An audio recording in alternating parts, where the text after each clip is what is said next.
에베소서 4장 13절로부터 16절까지의 말씀입니다. 저 여러분이 한 절씩 교독하도록 하겠습니다. 우리가 다 하나님의 아들을 믿는 것과 아는 일에 하나가 되어 온전한 사람을 이루어 그리스도의 장성한 분량이 충만한 데까지 이르리니 이는 우리가 이제부터 어린아이가 되지 아니하여 사람의 속임수와 간사한 유혹에 빠져 온갖 교훈의 풍조에 밀려 요동하지 않게 하려 함이라. 오직 사랑 안에서 참된 것을 하여 범사에 그에게까지 자랄지라. 그는 머리니 곧 그리스도라. 그에게서 온 몸이 각 마디를 통하여 도움을 받음으로 연결되고 결합되어 각 지체의 분량대로 역사하여 그 몸을 자라게 하며 사랑 안에서 스스로 세우느니라. 아멘. 이는 하나님의 말씀입니다. 영국의 존 헨리 뉴먼이 1845년에 그리스도교 교의 발전 농고라는 그런 단편을 쓰게 되었는데요. 그 안에 보면 이러한 문장이 있습니다. 한번 다 함께 읽겠습니다. 시작. 성장은 삶의 유일한 증거이다. 살아있음의 유일한 증거가 바로 성장, 자라난다는 것이죠. 이 세상에 있는 그런 모든 생명체들을 보시기를 원합니다. 생명이 있기 때문에 뭐하죠? 자라나고 있습니다. 사실 지금 밖에 보면 이제 겨울이 돼서 화렵수 같은 경우는 다 낙엽이 떨어지고 앙상한 가지만 남아 있습니다.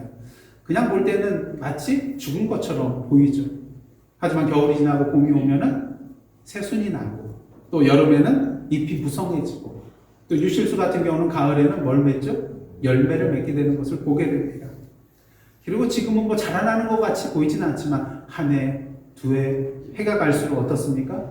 그 나무의 두께가 굵어지고 그 키가 점점 자라나는 것을 우리가 보게 됩니다. 그리고 이를 통해서 우리는 이 나무가 뭐와 살아있다는 것을 분명히 알게 되죠. 그렇다면 지금 여러분은 살아 계십니까? 당연히 살아있죠. 그렇다면 여러분이 살아있는 증거는 도대체 무엇입니까? 우리 예사라선교교회 지금 살아있습니까? 그렇다면 살아있다는 증거가 도대체 무엇인가요? 우리는 보통 자라남, 성장이라는 그런 말을 접할 때에 물리적인 부분만 생각할 때가 많이 있습니다. 개인적으로는 키가 자라나고 몸무게가 늘어나고 몸집이 커지는 것을 생각을 하게 되죠. 또 교회적으로 생각할 때는 보통 우리가 성장하면 뭘 생각합니까? 뭐가 불어나요? 교인 수가 불어나고 재정적으로도 더 풍성해지고 또 교회 건물도 더 커지는 것. 그래서 어떤 교회에 큰 그런 교회 건물을 지으면 저 교회 성장했다. 이렇게 말할 때가 있다는 것이죠. 하지만 자라남과 성장이라는 말은 단순히 물리적인 것만을 의미하는 것이 아니잖아요.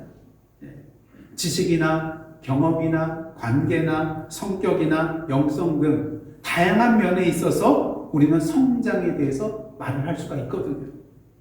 자, 그런 면에 있어서 저와 여러분은 살아 있습니까? 우리 교회는 살아 있습니까? 복음주의 대표적인 신학자인 또 지도자였던 존 스토트 목사는요, 1990년대에 비서구 교회 지도자들을 훈련시키는 그런 랭햄 파트너십 수년 강연을 한 적이 있었습니다. 근데 그때 이제 당시 세상에 비치는 그리스도인의 모습을 이 존 스토트 목사는 세 개의 단어로 묘사를 하였어요. 그 단어가 무엇이었냐면요, 한번 보여주십시오. Growth without depth. 뭡니까? 깊이 없는 성장이라는 것이죠. 사실 오늘날 보면은 숫자적인, 물리적인 성장도 지금 별로 이루어지지 않고 오히려 또 쇠퇴하는 그런 것들을 보게 됩니다. 하지만 1990년대만 하더라도 어떻습니까? 특히 우리나라 교회들을 보면 어때요? 예, 성장 추세에 있는 수많은 그런 성도들이 늘어나고 있는 그러한 상황에 있었습니다. 세계적으로 볼 때도 그렇죠. 뭐 미국은 안 그렇다 할지라도 제3세계나 이런 데 보면은 교회가 부흥하던 그런 시기가 또한 1990년대라고 할 수가 있겠습니다. 경이로운 성장을 기록하던 그러한 당시였죠. 하지만 존 스토트는 당시에 숫자적인 성장이 있었지만 이 성장은 제자도의 삶이 동반되지 않은 성장이었기 때문에 이런 모습에 대하여 뭐라고 표현하고 있어요? 깊이 없는 성장이다. 한마디로 질적인 성장이 결여되어 있는 그냥 양적인 성장에 불과하다는 것이죠. 사도 바울은 사람들에게 복음을 전할 때에요, 단순히 그들이 복음을 받아들이고 세례를 받은 후에 그냥 교회 공동체의 일원이 되게 하는 것만으로 만족하지 않았습니다. 그는 골로새서 1장 28절과 29절을 통해서 이러한 말을 하고 있어요. 우리가 그를 전파하여 각 사람을 권하고 모든 지혜로 각 사람을 가르침은 그 이유가 뭐예요? 각 사람을 그리스도 안에서 완전한 자로 세우려 함이니 이를 위하여 나도 내 속에서 능력으로 역사하시는 이의 역사를 따라 힘을 다하여 수고하노라. 그래서 어떠한 자로 세운다고요? 완전한 자. 근데 이 완전한에 해당되는 헬라어는요, 텔레기오스라는 그런 단어인데 완전하다는 뜻도 있지만 문맥에 따라서는, 문장에 따라서는 성숙하다는 그런 뜻으로 번역이 되는 그러한 단어입니다. 그런 의미에 있어서 사실 하나님 보시기에 완전한 삶을 살 수 있을까요? 그렇지 못하죠. 그렇다면 이 단어는 완전한 자 대신 또 뭐라고 번역하는 게 또 문맥상 맞아요? 성숙한 자. 그러니까 성숙하다는 의미로도 우리가 해석을 할 수가 있다는 것입니다. 사도 바울은 이처럼 그리스도인들이 성숙한 자가 되기를 원했고요. 그들이 속한 교회 공동체가 어떠한 교회예요? 성숙한 교회가 되기를 원하였습니다.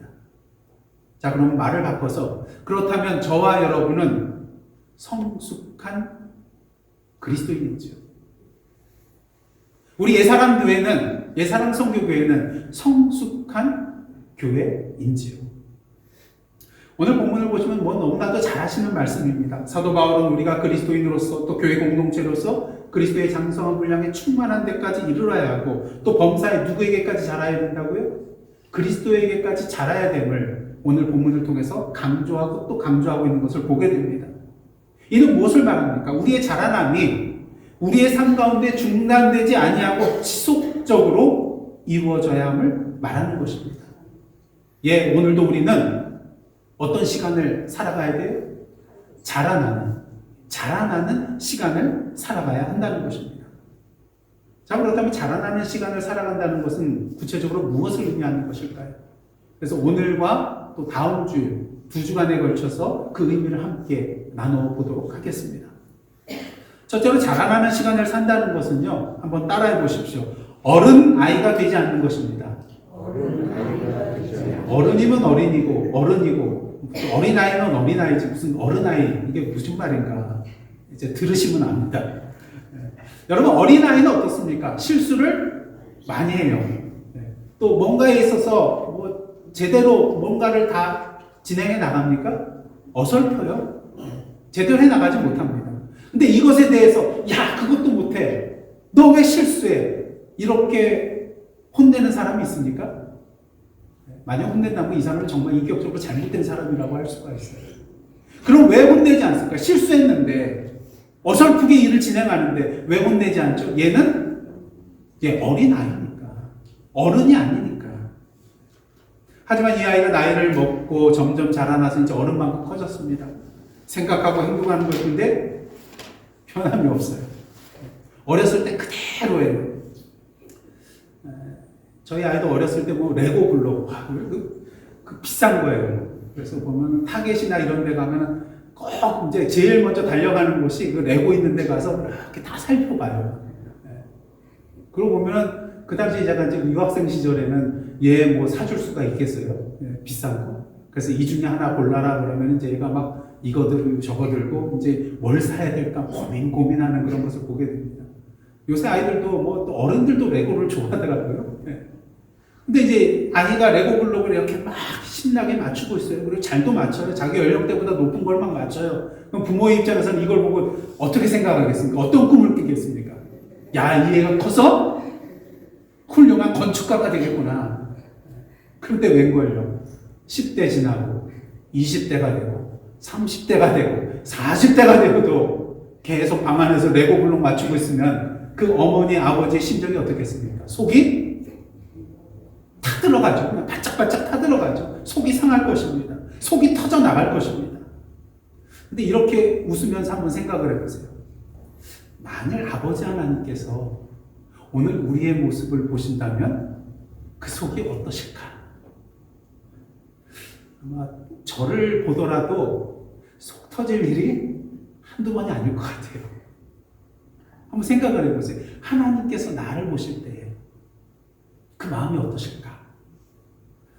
전에도 한번 말씀드린 적이 있는데 심리학에는 피터팬 증후군이라는 것이 있습니다. 그게 무언가요? 어른이 몸은 성인이 되기를 거부하고 어린이나 소년이 되기를 원하는 심리 상태 또는 그러한 행동을 말한다. 어른이 된 이후에도 사회에 적응을 하지 못한 채 어린아이와 같은 행동을 하는 사람들에게서 볼 수 있는 특징이다, 특성이다. 그래서 이러한 경우 책임감도 없고요. 또 쉽게 불안해하고요. 또 어떤 어려운 현실 속에서 쉽게 그냥 도망쳐버리고 마는 그러한 사람을 말합니다. 한마디로 겉모습은 어른이지만 실제로는 누구예요? 어린 아이와 같은 이 사람을 향해서 뭐라고 한다고요? 어른 아이라고 말할 수가 있다는 것입니다. 저와 여러분은 어떤가요? 다 어른이에요. 하지만 정말 어른이라고 할 수 있겠는가? 물론 이것과는 차원이 다르겠지만 우리의 신앙생활 속에서도요, 어른 아이의 형상이 나타나는 것을 쉽게 발견하게 됩니다. 많은 그리스도인들이 오늘도요, 자신의 신앙의 수준이 내가 교회에 다닌 횟수와 비례한다고 생각을 많이 해요. 물론 그럴 가능성이 높습니다. 하지만 어떤가요? 교회에 오래 다녔다고 해서 그 횟수만큼 자동적으로 내 신앙의 수준이 올라가나요? 그렇지는 않다는 것입니다. 히브리서 5장 12절을 보면 이런 말씀이 있어요. 때가 오래되었으므로, 오래되었어요. 너희가 마땅히 뭐가 되었을 터인지? 선생이 되었을 터인데 오랜 신앙의 연륜이 있으니 이제는 너희가 어떻게 보면 선생의 자리에 서 있어야 될 터인데 뭐라고 합니까? 너희가 다시 하나님의 말씀에 초보에 대하여 누구에게서 가르침을 받아야 할 처지이니 그렇게 뭘 못 먹어요? 단단한 음식은 못 먹고 젖이나 먹어야 할 자가 되었도다. 그것은 무엇을 말해주고 있습니까? 신앙의 횟수로는 당연히 어른이 되었음에도 불구하고 여전히 단단한 음식을 먹지 못하고 그냥 이유식을 먹는 단계에 머물러 있는 그러한 상황이 있을 수 있다는 거예요. 그렇게 사도 바울은 오늘 본문 14절을 통해서 이렇게 말하고 있습니다. 한번 다 함께 공독하시겠습니다. 시작. 이는 우리가 이제부터 어린아이가 되지 아니하여 사람의 속임수와 간사한 유혹에 빠져 온갖 교훈의 풍조에 밀려 요동하지 않게 하려 합니다. 여기서 우리가 눈여겨봐야 될 단어는 요동하다. 요동한다는 이 단어는 어떤 의미냐면요, 배에 뭐가 없는 걸까요? 조타장치가 없는 거예요. 그럼 어떻게 됩니까? 배가 바람 부는 대로 이리 밀리고 저리 밀리고 흔들리게 된다는 것이죠. 물 위에는 떠 있어요. 하지만 그것이 무슨 의미가 있겠습니까? 자기가 방향을 잡아 나가지 못하는데요. 그냥 물결에 떠밀려, 바람에 떠밀려 다니는데요. 우리 그리스도인도 마찬가지라는 것입니다. 어린아이 신앙에 머물러 있어서는 안 된다는 것이죠. 만약 그렇게 되면 세상에 조그만 시험이나 유혹이 다가왔을 때 신앙의 중심을 잃어버리고 그 중심을 잡지 못하고 영적으로 이리 밀리고 저리 밀리는 조타장치 없는 그 배와 같은 그런 결말을 맞이하게 된다는 것입니다. 물론 그냥 봤을 때는 영적으로 성숙한 자나 영적으로 어린아이의 상황에 있는 자나 겉으로 봤을 때는 다 똑같아 보여요. 다 물 위에 떠 있는 것처럼 보여요. 아니요, 떠 있습니다. 별반 차이가 없는 것 같아요. 하지만 엄청난 차이가 있다는 것을 우리는 영적인 눈으로 바라봐야 됩니다. 왜요? 영적으로 성숙한 자는요, 참된 신앙의 목적지를 향하여 지금 신앙의 항해를 하고 있는 자입니다. 하지만 영적으로 어린아이에 머물고 있는 자는 항해가 아니라 어떤 거예요? 영적인 방향을 제대로 잡지 못하고 이리 흔들리고 저리 흔들리며 표류하고 있는 것을 우리는 알아야 된다는 거예요. 물에 똑같이 떠 있지만 한 배는 항해를 하고 있는 것이고 한 배는 뭐 하고 있다고요? 표류하고 있다는 것입니다. 오늘 우리 신앙의 문제, 교회의 문제가 무엇입니까? 더 이상 자라지 못하고 어느 한 시점에 머물러 거기에 안주해버린다는 거예요. 그리고 이 정도면 됐지. 그렇게 자족한다는 것입니다. 근데 이 정도면 됐지라는 말은 우리가 할 수 없는 말이라고 했잖아요. 그건 누가 우리를 향해서 해줘야 될 말이에요? 주님께서 우리에게 야, 그 정도면 됐다. 오직 주님께서만이 판단하고 말씀해 주시는 것을 가르쳐 줄 수 있다는 것을 우리는 분명히 알아야 됩니다. 그런 의미에서 자신의 삶은 우리 교회를 한번 바라보시기를 원합니다. 혹시 영적인 성장을 멈춘 채 그 자리에 안주하여 머물러 있지는 않는지, 아니 더 나아가서 영적으로 방향을 잃고 표류하고 있지는 않는지, 오히려 뒷걸음을 치고 있지는 않는지 우리의 삶과 우리 교회의 모습을 다시 한번 돌아봐야 될 줄 믿습니다. 그런 의미에서 이제 우리가 해야 될 것은 무엇입니까?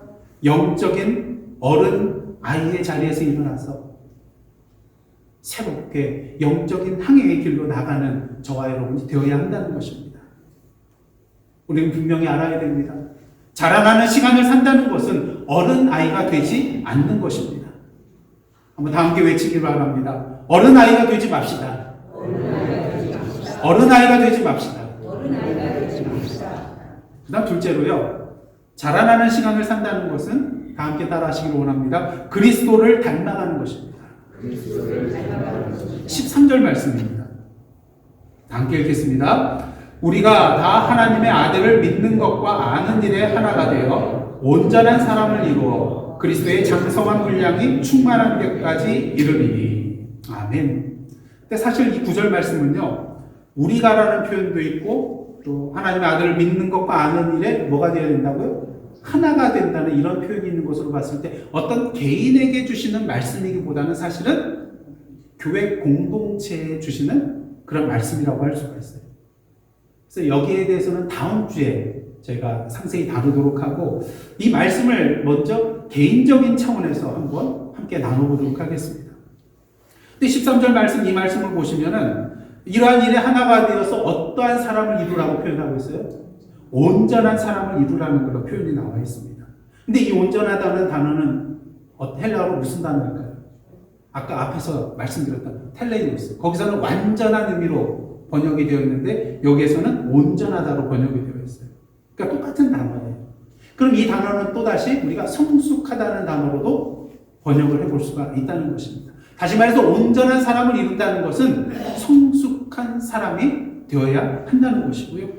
이 성숙한 사람이 된다는 것은 곧 그리스도의 장성한 분량이 충만한 데까지 이르는 것을 말합니다. 그리고 15절에 있듯이 그리스도에게까지 뭐 하는 거예요? 자라나는 것을 의미하는 것입니다. 그럼 이것을 한마디로 요약한다면 그리스도를 닮아가는 삶이라고 말을 할 수도 있을 것입니다. 그렇게 이러한 삶을 살기 위해서는요, 13절 상반절 말씀처럼 하나님의 아들 그리스도를 제대로 믿고 그리고 그 그리스도를 제대로 알아야만 합니다. 그렇다면 예수 그리스도를 믿는 것과 안다는 것은 구체적으로 무엇을 의미하는 것일까요? 그래서 믿는다는 것은 보통 우리가 어떤 복음의 말씀, 하나님의 말씀을 받아들였을 때 응답의 행위로서 그것을 믿습니다 하는 행위 차원의 믿음도 있지만, 오늘 본문에 쓰인 이 믿음이라는 것은요, 믿는 것이라는 것은 무엇을 말하냐면요, 우리의 믿음의 내용입니다. 우리가 믿고 있는 내용이 도대체 무엇인지 그걸 제대로 알아야 된다는 것이죠. 그리고 오늘 본문에 안다는 것은요, 헬라어로 에피그노시스라는 그런 단어를 쓰는데요, 이는 단순히 그냥 우리가 지적으로 아는 것을 뛰어넘어서 어떻게 하는 것을 말할까요? 경험적으로, 체험적으로 아는 것을 의미합니다. 그러니까 구약 성경에 보면 히브리어의 야다에 해당되는 야다라는 단어가 있는데 그 단어와 의미가 같다는 것이죠. 구약에서 하나님을 안다고 할 때는요, 그냥 지적으로 아는 것을 말하는 것이 아닙니다. 내가 체험하고 만나뵙고 경험해서 아는 하나님에 대해서 안다, 야다라는 그런 단어를 쓰게 된다는 것이죠. 그래서 우리가 예수 그리스도를 안다고 할 때는요, 그 알면 세 가지 차원에서 우리가 생각을 해볼 수가 있습니다. 첫째는 앞서 말씀드린 대로 그냥 지식적으로 아는 그런 알미예요. 그러니까 우리 성경이 증거하고 있는 예수 그리스도에 대한 그런 말씀들을 그냥 지적으로 알고 있는 그러한 상태의 알미라고 할 수가 있다는 것이죠. 근데 이것이 중요하지 않다는 것이 아닙니다. 이것은 그리스도인으로 가장 기본적인 거예요. 하나님의 말씀 안에 있는 예수 그리스도에 대해서 알지 못하고 어찌 제대로 믿고 제대로 신앙생활을 할 수 있겠습니까? 그러한 의미에서 일단 이 하나님의 말씀 안에 있는 주님에 대한 이 말씀들을 안다는 것은 참으로 기본적이고 중요하다고 할 수가 있겠습니다. 근데 문제는요, 이 성경에 나오는 예수님에 관한 모든 구절들을 다 알고 심지어는 다 암기하고 있다 할지라도 실제로 예수님과 나 사이에 아무런 관계가 없을 수도 있다는 것을 우리는 알아야 된다는 거예요. 요한복음 4장에 보면 수가성 사마리아 여인 예수께서 만나시는 그런 내용을 우리가 보게 됩니다. 이 여인은 어떻습니까? 사마리아 여인이었지만 하나님께서 그리스도를 이 땅에 보내주실 것을 분명히 알고 믿고 있던 여인이었어요. 근데 문제는 뭐였습니까? 정작 그 그리스도께서 자신 앞에 서 계심에도 불구하고 이분이 바로 그리스도라는 것을 알아보지 못했다는 거예요. 그렇다면 이러한 의미에서 이 여인은 예수에 대해서, 그리스도에 대해서 제대로 알고 있던 사람이라고 말할 수 있겠습니까? 그렇지가 않다는 것이죠. 그러게 우리는 두 번째 차원의 알무로 나가야 되는데요, 이는 체험적인 알미라고 할 수가 있겠습니다. 예수께서 수가성 사마리아 여인을 만나주셔서 그녀로 하여금 당신이 누구신지 분명히 알게 해주신 것처럼 오늘도 주님께서는요, 우리의 말씀과 찬양과 기도의 삶 속에서 또 신앙서적이나 다른 성도들을 통하여 또는 우리의 일상이나 삶의 현장 속에서 다양한 방법과 수단들을 통하여 우리에게 찾아오셔서 우리와 만나 주시고 우리로 하여금 당신이 누구신지를 분명히 알게 해주십니다. 여러분, 랍비와 예수님의 차이가 뭔지 아세요? 랍비의 경우에는요, 이 유명한 랍비의 제자가 되고 싶은 사람이 찾아와야 돼요. 그래서 나를 당신의 제자로 삼아 주시옵소서, 그렇게 부탁을 해야 됩니다. 하지만 예수님의 경우는 어떻습니까? 예수께서 먼저 찾아가셨어요. 먼저 만나 주시고 제자로 삼아 주시는 것을 보게 됩니다. 그러게 은혜인 것이죠. 저와 여러분이 여기 나온 것도 다 이러한 은혜라는 것입니다. 한번 여러분들 잘 기억해 보십시오. 지금까지 살아오면서 신앙생활 해오면서 예수님께서 나에게 오시기 전에 내가 먼저 예수님을 찾아가 만난 적이 있으신가요? 어떨 때는 내가 먼저 찾아간 것처럼 보여요. 하지만 결코 그렇지가 않다는 거예요. 오늘 여러분들 주일 예배에 참석하셨습니다. 내가 주님을 찾아서 온 것 같죠? 맞나요? 아니요. 그냥 현상적으로 봤을 때는 그렇게 보이지만 성령께서, 내 안에 충만히 역사하고 계신 성령께서 이 추운 날 나가도록 인도를 하신 거거든요. 여러분도 어떨 때는 정말 교회 가기 싫을 때 있잖아요. 이러한 날씨, 추운 날, 눈보라가 치는 날, 비가 폭우가 넘는 날, 내리치는 날. 그럼에도 불구하고 내 안에 계신 누가요? 성령께서 그래도 갈 수 있지 않니?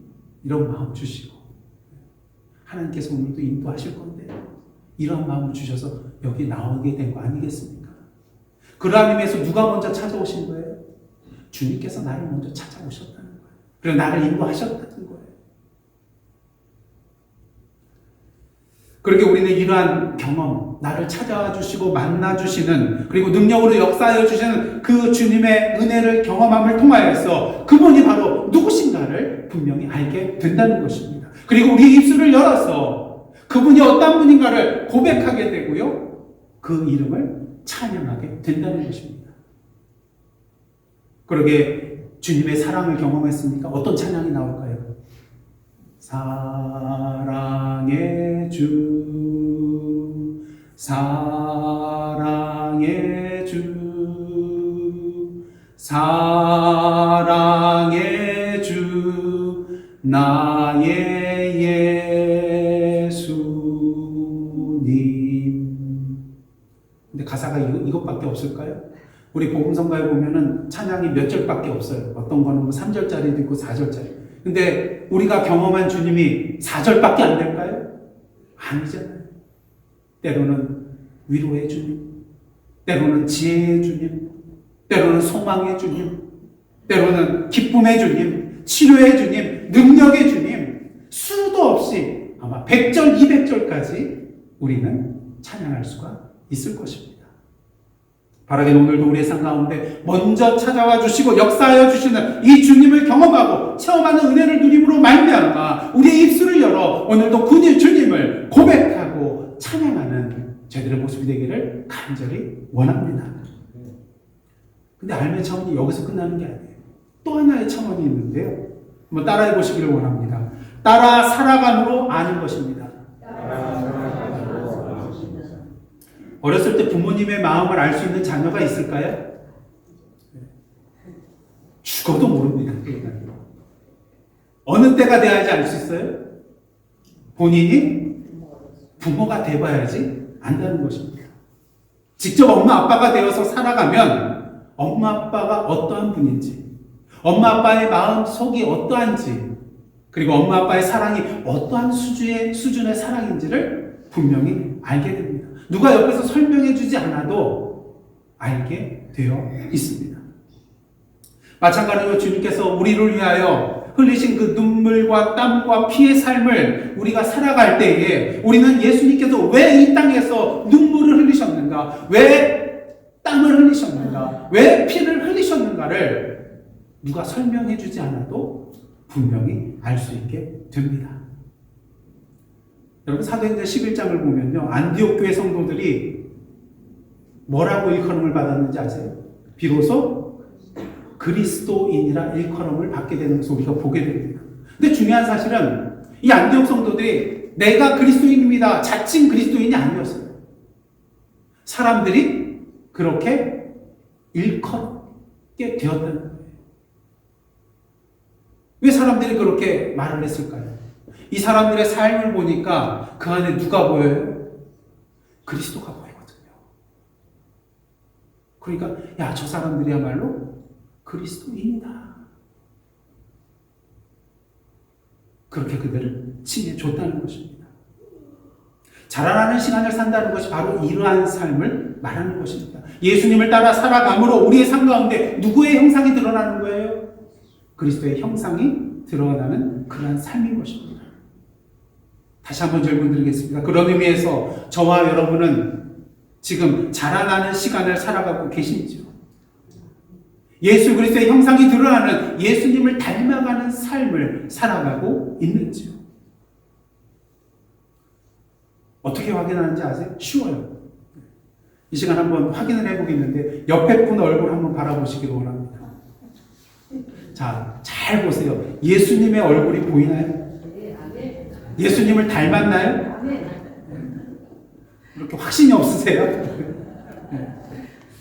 조금밖에 담지 않았다고 여러분들 실망하지 마시기를 원합니다. 왜? 우리는 계속해서 자라나야 하는 사람들이니까요. 계속해서 닮아가야 하는 그런 사람들이기 때문인 것입니다. 결국에는 이런 결과가 일어나기를 원합니다. 옆에 분을 보니까 내 얼굴이 보여요. 뭘 의미하죠? 서로 안에서 예수님의 형상이 드러나고 있다는 거예요. 자, 옆에 분에게 이렇게 말씀했어요. 당신의 얼굴이 내 얼굴이 되기를 원합니다. 물론 둘 다 잘못된 길로 가면 그렇게 될 수도 있겠지만 긍정적인 차원에서 서로 예수님을 닮아감을 통하여서 서로의 모습 속에서 예수님의 모습뿐만 아니라 나의 모습도 발견케 되는 놀라운 은혜의 역사가 저희의 삶 가운데 일어나기를 원합니다. 오늘도 하나님께서는 우리가 계속해서 자라나기를 원하고 계십니다. 성숙한 그리스도인으로 나아가기를 원하고 계십니다. 바라기는 오늘도 그러기에 우리의 어른 아이의 모습을 모두 내려버리고 예수 그리스도를 닮아가는 삶을 통하여서 이 세상에 그리스도의 형상을 밝히 드러내며 나아가는 자라나는 시간을 살아가는 저와 여러분의 2025년 안에 그리고 주의 몸된 예사랑 선교교회 되기를 간절히 원합니다. 기도하시겠습니다. 하나님, 2025년 한 해에는 자라나는 시간을 살아가기를 원합니다. 우리의 어린아이의 모습들을 모두 내어버리고 더욱더 성숙한 모습, 예수 그리스도를 닮아가는 삶을 살아가는 저희들 될 수 있도록 인도하여 주시옵소서. 저희들의 입만으로는 부족하며 오늘도 성령이시여 충만하게 역사하여 주시옵소서. 오늘도 하나님의 형상으로 살아가기에 부족함이 없는 저희들의 복된 삶 그리고 주님의 몸된 예사랑 선교교회 되게 하여 주옵소서. 예수님의 이름으로 기도드리옵나이다. 아멘.